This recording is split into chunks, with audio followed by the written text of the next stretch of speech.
네, 질병은 예방할 뿐 끝나지 않는다라고 말씀해 주셨는데 사실 코로나19가 이제 종식됐다라고 좀 볼 수가 있겠는데 앞으로 조금 더 많이 나온다 뭐 이런 말씀이신 건가요?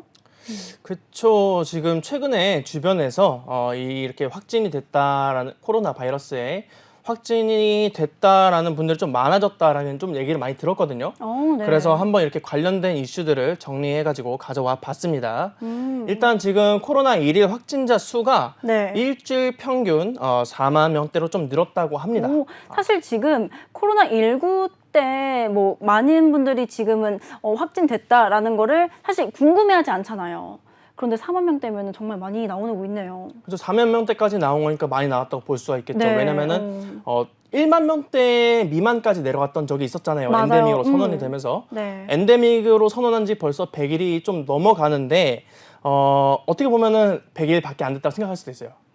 근데 이제 벌써 100일이 넘었어요. 네. 이렇게 넘어가는 상황인데 이번 여름 들어서 이 확진자 수가 최대 6만 명까지 늘었었다고 합니다. 지금 좀 여름에요? 줄어든 거예요. 6만 네. 명에서 4만 명으로. 자, 근데 이거는 어느 정도 예견이 됐던 부분입니다. 사람들이 좀 많이 놀러 다녔잖아요. 그쵸. 많이 놀러 다녔잖아요. 이렇게 팬데믹 당시에 사람들이 얼마나 많이 억눌려 있었겠습니까? 자, 어떻게 보면은 이 엔데믹을 선언하고 나서 각종 페스티벌이나 그리고 관광지에 사람이 몰릴 거라는 거는 어느 정도 예상을 했던 부분이에요. SNS만 보더라도 좀 쉽게 알 수가 있죠. 네. 지금 아직도 여행을 다니고 놀러 다니고 뭐 축제도 다니고 그리고 금요일 밤만 되면은 아직 그 번화가에 이제 술을 마시러 오는 사람들이 그렇게 많아요. 지금 번화가만 가더라도 계속 그렇게 사람들이 밖으로 나오고 있는 상황이라서 그렇게 어느 정도 예견을 했을 수밖에 없다라고 생각을 하고 있고 네. 근데 또 이게 나쁜 건 아니거든요. 잘못된 게 아니라 그만큼 사람들이 이 코로나에 대한 공포 심리가 많이 무뎌졌다고 이렇게 볼 수가 있겠습니다. 그렇죠. 뭐 코로나 지금 걸렸다고 사람들이 무서워하진 않잖아요. 그렇죠. 무서워하진 않잖아요. 물론 아직까지도 이렇게 코로나에 대해서 무서워하시는 분들이 적지 않게 있기는 하지만 대부분은 이제 그냥 무덤덤하게 걸렸구나 하고서 이제 넘어가는 분들이 훨씬 더 많단 말이죠. 실제로 지금 위중증 환자 같은 경우에도 계속해서 줄고 있고 그리고 오늘 또 중수본에서 발표를 했죠. 이번 달 31일부터 네. 코로나 감염병 등급을 기존 2급에서 4급으로 하향 조정한다고 이렇게 밝혔었습니다. 따라서 앞으로는 일일 확진자 수 집계 같은 경우에 좀 중단이 되고요. 그리고 선별 진료소도 없어지고 그리고 이제 이 PCR 검사 같은 경우에도 네. 일반 병원에서만 진행을 하게 됐습니다. 검사를 하게 됐습니다. 네. 지금 면역력이 좀 떨어지는 분들을 제외하고는 좀 크게 영향이 없을 거다라는 판단에서 이렇게 감염병 등급을 하향 조정한 것 같아요. 다만 이슈 제목이 뭐였죠?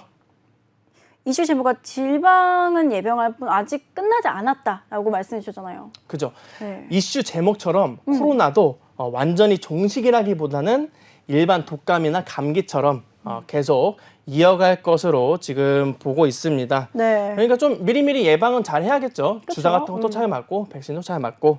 자, 우리나라 같은 경우에는 지금 이런 상황이고 그리고 지금 미국에서도 이번 가을을 대비해가지고 네. 전 국민 대상으로 부스터 샷을 좀 접종을 추진을 할 예정입니다. 뭐 미국도 마찬가지거든요. 사실상 우리나라랑 똑같이 이 엔데믹 이후에 열심히 좀 많이 놀러 다녔기 때문에 네네. 코로나 바이러스에 확진되고 이렇게 좀 입원했던 환자들이 좀 많이 증가를 해가지고 백악관에서도 이렇게 좀 조치를 취했다고 본 것 같습니다.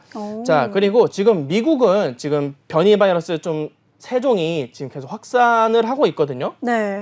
그래서 보건당국에서도 주시하고 있는 상황인데 이 세 가지 변이 바이러스 중 이제 에리스 그리고 포르넥스라는 변이 같은 경우에는 이 오미크론에서 파생이 돼가지고 일반 바이러스랑은 좀 유사하긴 하지만 일주일 사이에 감염자가 벌써 2배나 증가를 했다고 합니다.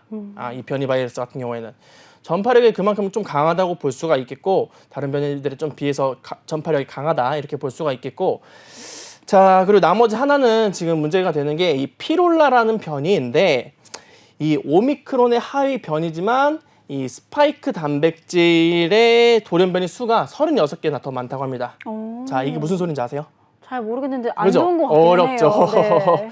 네. 이 스파이크 단백질의 돌연변이 이 수가 36개가 더 많다. 어떻게 좀 쉽게 설명을 해드리자면은 우리가 몸의 면역 체계를 좀 더 보다 쉽게 침투가 가능하고, 자, 우리가 지금 백신을 맞으면서 이제 면역 체계를 좀 많이 만들어 놨잖아요. 그렇죠. 면역들을 많이 만들어 놨는데 이거를 무력화할 수가 있대요.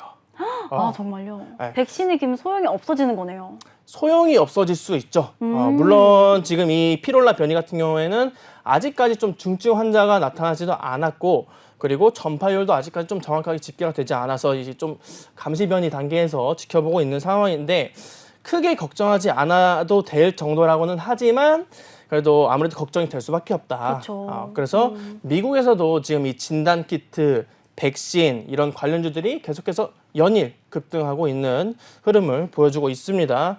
자, 미국의 백신 제조 기업인 이제 노바백스, 그리고 모더나, 바이온테크, 화이자 이런 종목들이 지금 연일 급등하는 모습을 이틀 동안 계속해서 보여줬고요. 국내에서도 지금 오늘은 좀 이제 쉬어가는 흐름을 보여줬지만 네. 최근에 뭐 랩지노믹스나 시젠, 그리고 진단키트 슈마시스 관련주가 그죠? 올라갔네요. 진단키트 그리고 백신 이런 관련주들이 최근에 이제 급등을 하기도 했었거든요. 네. 뭐 아직 끝나지 않았다고 볼 수가 있겠죠. 그러니까 방금 그 이슈 제목처럼 물론 팬데믹 때만큼의 상승률을 좀 기대하는 거는 욕심이고, 그만큼의 상승률을 기대하는 건 욕심이고, 하지만은 말도 안 되긴 하겠지만은 이제 좀 뭐 겨울도 다가오고 가을 겨울도 다가오고 네. 어느 정도 상승 모멘텀은 충분히 있다고 판단이 됩니다. 네. 자, 그리고 이 국내 코로나 관련주들을 보면은 이제 엠폭스랑 같이 묶이는 이런 좀 경향이 좀 있죠. 그렇죠. 모든 종목이 그런 건 아니지만 어쨌건 질병인 건 같으니까 같이 이 최근 이슈들도 엠폭스 최근 이슈들도 알아두는 게 좋겠습니다. 뭐 지금 가장 큰 이슈는 이제 태국에서 엠폭스 감염자 중 첫 번째로 사망자가 발생을 했다는 거예요.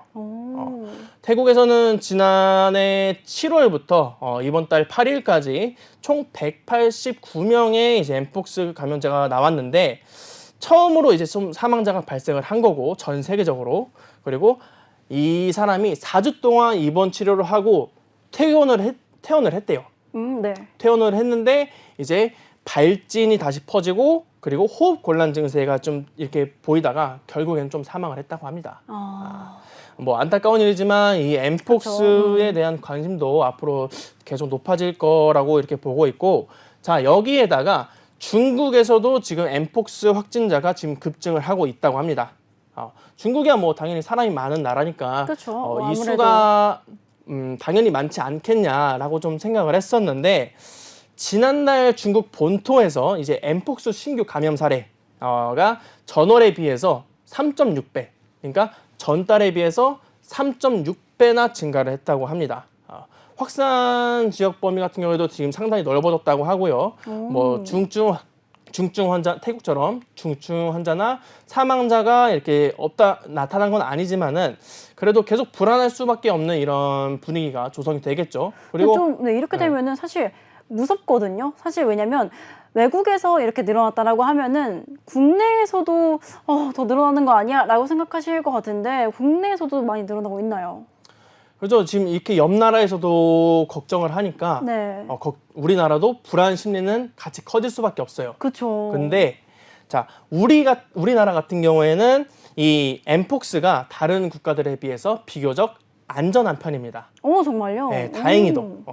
국내에서는 이 엠폭스 확진자가 지금 여태까지 총 135명이 나왔다고 해요. 네. 이 135명이 나왔는데, 최근 월별 확진자 수를 보면은 점점 계속해서 감소하는 이런 추세이기도 하고, 그리고 지금 이 매번 한 주씩 나와주던 배포를 하던 이 엠폭스 관련 보도 자료를 네. 더 이상은 제공을 하지 않는다고 합니다. 그만큼 영향력이 없다는 거죠, 우리나라에서는. 국내에서는 아직까지 그러네요. 자, 뭐 이 부분은 참 다행이라고 좀 생각을 하는데, 네.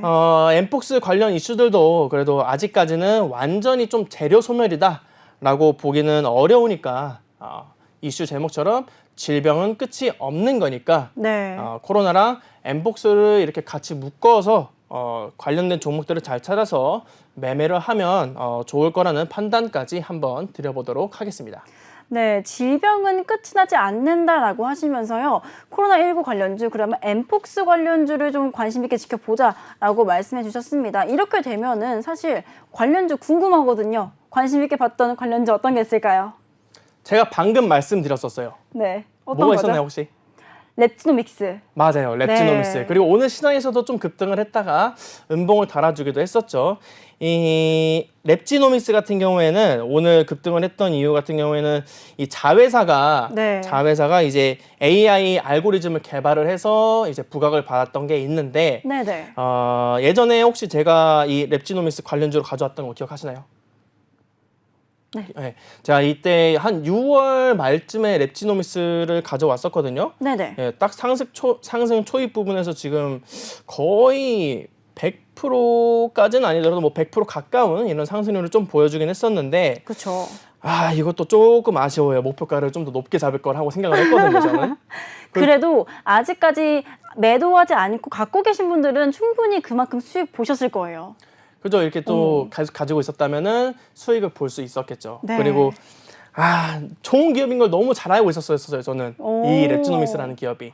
돈도 많고 이제 빚도 없고 이런 오, 회사였거든요. 네. 근데 너무 이제 좋네요. 진단 키트 관련해서 좀 돈을 많이 벌었을 거예요. 이제 그렇죠. 진단 키트 관련주들은 일단 돈을 많이 벌어들였을 수밖에 없어요. 그때 당시에. 네. 그래서 좀 괜찮은 기업이라 보고 있었는데 어쨌건 간에 지금 최근 주가 흐름을 보면은 뭐 급등했다가 지금 눌림목 구간에서 오늘 좀 급등을 쏴줬다가 지금 음봉을 깊게 좀 달아줬습니다. 거래량이 터지면서. 네. 다만 아직까지는 보면은 좀 상승 추세를 계속 유지하고 있어가지고 제가 봤을 때는 좀 더 상승할 수 있는 흐름이 나와주지 않을까.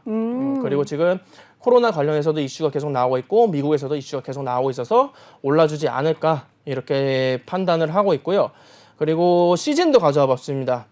시즌도 가져와 봤는데 시즌 같은 경우에는 지금 진단 키트를 이렇게 돈을 번 이후에 다른 관련주들은 이제 투자를 하고 돈을 벌고 이런 상황이었거든요. 근데 시즌은 그런 게 거의 없었어요. 그런 부분들이 거의 없었어서 주가가 좀 많이 눌려 있었는데 네. 최근에 2분기 실적을 발표했을 때 적자를 기록을 하면서 이 종목 또 이제 아주 그냥 나락을 가는구나 라고 생각을 했었는데 이걸 네. 잘 보니까 네. 코로나 관련 매출 말고도 비코로나 매출 비중이 거의 30%가 넘었다고 하거든요. 오. 시즌 같은 경우에는. 네. 그래서 이런 부분들을 조금 긍정적으로 보면 좋지 않을까라고 생각을 하고 있고 잠시만요. 이게 시즌에서 코스피로 바뀌어 있었구나. 좀 많이 눌려 있었어요. 네. 대신에 지금 아직까지는 좀 과매도 구간에 있다는 점 그리고 주가가 눌린 이후에 아직 추세를 전환하지 못하고 있다는 점 등 조금 지켜봐야 되지 않을까. 주가가 박스권을 만들면서 이 박스권을 상향 돌파할 수 있는 이런 모멘텀이 나와줘야 상승을 할 수 있을 거다라는 의견까지 전달을 해드리도록 하겠습니다.